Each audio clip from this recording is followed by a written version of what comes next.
Fala galera, bom dia, boa tarde, boa noite. Aqui quem fala é o Lucas Canavarro, criador do canal Investindo com Lucas, e hoje a gente está aqui para falar sobre um tema muito interessante que é a diversificação. Muita gente fala sobre isso, mas hoje eu vou te mostrar com números o porquê de você diversificar logo após a vinheta. Bom, galera, diversificação. Primeiro vamos falar sobre o conceito de diversificação. Na verdade, diversificar é você distribuir os seus investimentos em ativos diferentes. É você não concentrar capital num único lugar, numa única empresa, numa única renda fixa. Você vai distribuir esse capital em vários investimentos diferentes. Bom, galera, então agora eu vou compartilhar aqui com vocês uma planilha que eu desenvolvi exclusivamente para a gente conseguir simular uma carteira diversificada. Então vamos lá. Primeiramente, a gente tem três classes de investidor: o investidor A, o investidor B e o investidor C. Vamos conversar um pouquinho sobre eles. O investidor A é um cara que acabou de começar, uma pessoa que não tem conhecimento nenhum e concentra o seu capital num único ativo, ó, carteira monoativo, né? A carteira A. Beleza? Então ele só tem Petrobras, tá? Todo 100% do capital dele tá em Petrobras. Vamos falar agora sobre o investidor B. O investidor B ele já estudou um pouquinho, ele já conhece um pouquinho mais, tá? Então ele já tem Petrobras, Vale, Itaú, Bradesco, Banco do Brasil. Lembrando que nenhuma aqui é recomendação, tá? É só uma simulação que a gente está fazendo aqui. Então ele já balanceou, ó, ele colocou 20% do seu dinheiro em cada uma, né? Eu poderia vir aqui e mudar a nota aqui para mudar o peso, né? Eu posso colocar peso 2, ó. Ele já coloca mais porcentagem aqui para eu conseguir balancear do jeito que eu achar ideal aqui. Né? E vamos falar sobre o investidor C. O investidor C ele já é um cara que estudou um pouco mais, já conhece mais o mercado e ele está diversificando aqui em 11 empresas, né? Em 11 ativos. Então, ó, ele já sabe balancear por peso, ele sabe dar notas para os investimentos. Então ele já vai analisar, ó, Petrobras é um setor um pouco mais cíclico, que depende da economia, vou baixar um pouco a nota dele para reduzir o percentual. Vale, mesma coisa. Itaú, empresa nota 10, setor não cíclico, setor que gera lucro, setor com margem líquida absurda, vou dar nota 10 para ele.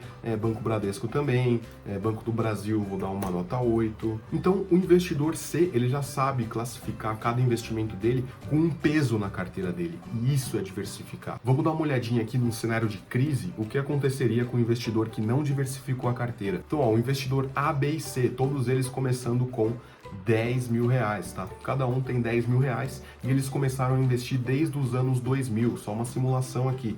Todos eles começando lá nos anos 2000, tá? Com 10 mil reais. Lembrando que a cor vermelha é o investidor A, a cor laranja é o investidor B e a cor verde é o investidor C. Vamos dar uma olhadinha aqui, ó. Você tá vendo aqui que no começo todos eles estão crescendo aqui, acompanhando e tudo mais, até chegar em 2008. 2008 foi um período que começou a recessão no Brasil. Vamos ver como que a carteira de cada um se comportou. Lembrando que o investidor A tem uma ação, e o investidor B tem 5 ações, e o investidor C tem 11 ações. O investidor A já logo começou a sentir a queda aqui, ó.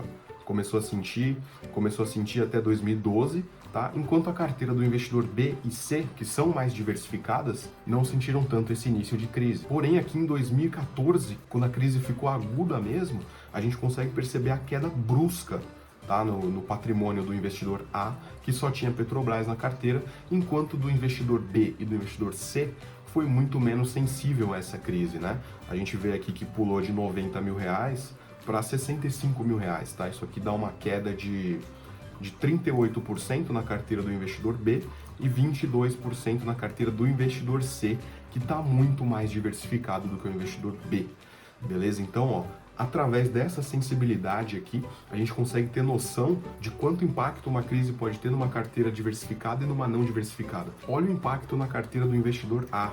70% de queda numa crise, ó, considerando esse período aqui de 2014 até 2016, beleza? Então, 70% de queda na carteira inteira dele, ele perdeu 70% do patrimônio dele.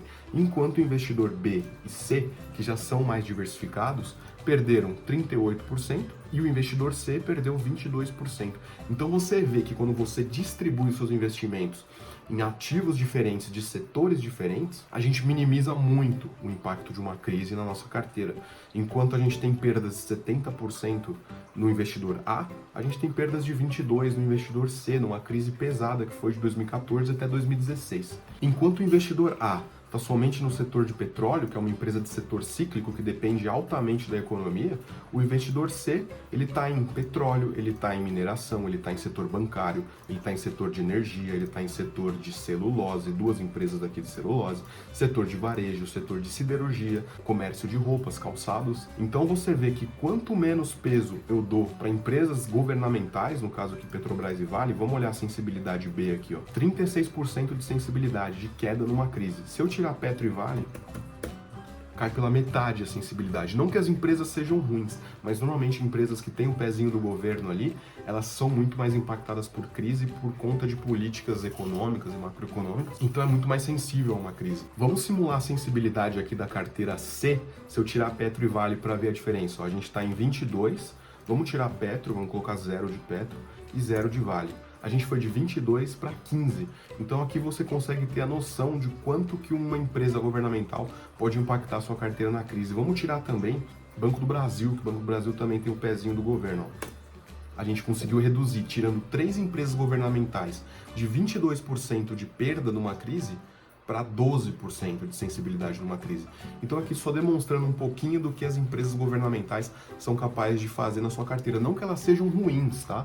Mas é o que normalmente acontece aqui no Brasil quando tem alguma crise dessas.